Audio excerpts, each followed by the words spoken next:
চাচা বাড়ি ঘর তো সাজানো কেন, হেনা কোথায়? আর চাচা বলবে বাবা হেনার তো বিয়ে হয়ে গেছে, তুমি বাস খাও, তুমি গাঞ্জা খেয়ে ঘুরে বেড়াও। চাচা বাড়ি ঘর এত সাজানো কেন, আর হেনা কোথায়? টাকা দেখলে আর সরকারি চাকরি দেখলে টাকলার সঙ্গ বিয়ের পিড়িতে বসে যায় না, এমন মেয়ে তো বাংলাদেশে নাই। আরে নাই, আরে নাই রে ভাই। থাকলে আল্লাহ হেদায়েত দান করুক, পড়েন সবাই আমিন। এজন্য আমি বলি পকেট শূন্য থাকা অবস্থায় যে আমাকে হালাল ভাবে বিয়ে করতে চাইবে সেই তো আমার ভালোবাসা পাওয়ার যোগ্যতা রাখে। আর যে আমাকে প্রতিষ্ঠিত হওয়ার পরে চাইবে, বুঝতে হবে সে আমাকে ভালোবাসে নাই, সে আমার অবস্থানকে ভালোবেসেছে। আচ্ছা তোমরা কি জীবনে ভালো কিছু করতে চাও কি চাও না?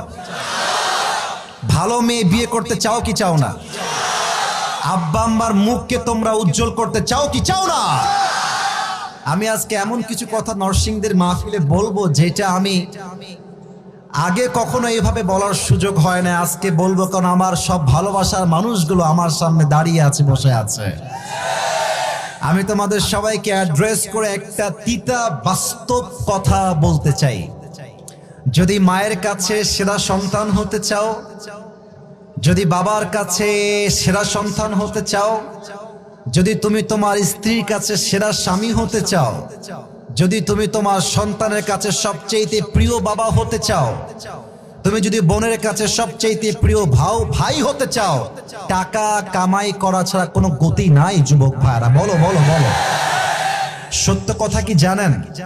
পুরুষ মানুষ যতদিন টাকা কামাই করতে পারে সবার কাছে প্রিয় থাকে, আর যেই দিন টাকা কামাই বন্ধ হয়ে যায় আপন মানুষগুলো সব পর হয়ে যায়। এজন্য আমি সবাইকে বলবো সময় থাকতে টাকা কামাই করো হালাল ভাবে, অনেক বেশি ব্যবসা করো, চাকরি করো, উদ্যোগ নাও, প্রতিষ্ঠিত হও জীবনে। যদি তুমি তোমার জীবনে হালাল ভাবে অনেক টাকা কামাই করতে না পারো যুবক ভাইয়েরা, একদিন সময় আসবে তোমার জীবনে হয়তো তুমি এসে বলবা চাচা বাড়ি ঘর তো সাজানো কেন, হেনা কোথায়? আর চাচা বলবে বাবা হেনার তো বিয়ে হয়ে গেছে, তুমি বাস খাও, তুমি গাঞ্জা খেয়ে ঘুরে বেড়াও। এটা আমি তোমাদেরকে মন প্রাণ থেকে বলছি যুবক ভাইরা, অলওয়েজ মাথায় রাখবা, जब जेब में पैसा होता है तो पराए भी अपने हो जाते हैं, और जब जेब में पैसा नहीं होता तो अपने भी पराए हो जाते हैं। পকেট ভর্তি টাকা থাকলে ভালোবাসার মানুষের কোনো অভাব হয় না বাংলাদেশে, আর পকেট খালি হয়ে গেলে ঘরের আপন বউটাও পর হয়ে যায়। এজন্য আমি মাঝে মাঝে বলি, जब जेब में हो पैसे तो लोग पूछते हैं तुम हो कैसे, और जब तुम हो जाओगे कंगाल कोई पूछने नहीं आएगा तुम्हारा हाल। পকেট ভর্তি টাকা, বলবে হাউ আর ইউ, কেমন আছেন ভাইয়া আপনি? আর যখন পকেট খালি বলবে হু আর ইউ, তুমি কে, তোমাকে তো চিনতে পারছি না ভাই আমি।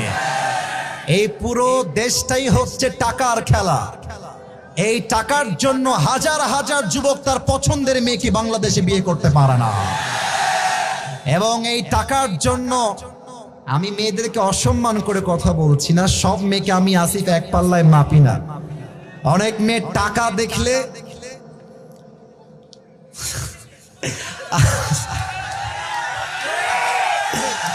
টাকা দেখলে আর সরকারি চাকরি দেখলে টাকলার সঙ্গ বিয়ের পিড়িতে বসে যায় না, এমন মেয়ে তো বাংলাদেশে নাই। আরে নাই, আরে নাই রে ভাই। থাকলে আল্লাহ হেদায়েত দান করুক, পড়েন সবাই আমিন। এজন্য আমি বলি পকেট শূন্য থাকা অবস্থায় যে আমাকে হালাল ভাবে বিয়ে করতে চাইবে সেই তো আমার ভালোবাসা পাওয়ার যোগ্যতা রাখে। আর যে আমাকে প্রতিষ্ঠিত হওয়ার পরে চাইবে, বুঝতে হবে সে আমাকে ভালোবাসে নাই, সে আমার অবস্থানকে ভালোবেসেছে। আল্লাহ যুবক ভাইদেরকে হালাল ভাবে বেশি বেশি ইনকাম করার তৌফিক দান করুক, পড়েন সবাই আমিন।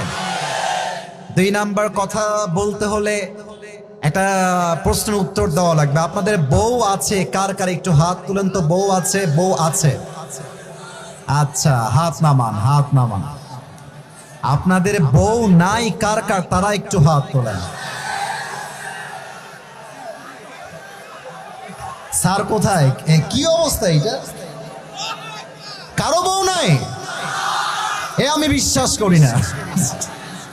মিথ্যা না সত্যি? সত্যি সত্যি সত্যি। আচ্ছা, হাত নামাও, হাত নামাও, হাত নামাও। আল্লাহ, আমার কলিজার টুকরা যুবক ভাই সবাইকে তুমি দিনদার নেককার বউ দিয়ে দাও। পড়েন সবাই আমিন। যারা আমিন কয় নাই তারা কেউ বউ পাবে না। আরে জোরে সোরে কোন সবাই মিলে আমিন। শেষ message for all the youngsters, for all the young people.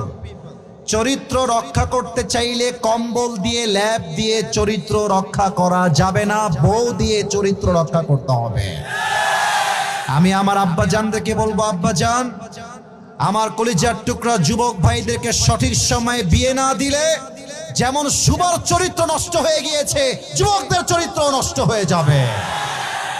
আল্লাহ যুবকদেরকে সঠিক বয়সে বিয়ে করার তৌফিক দান করুক। পড়েন সবাই আমিন।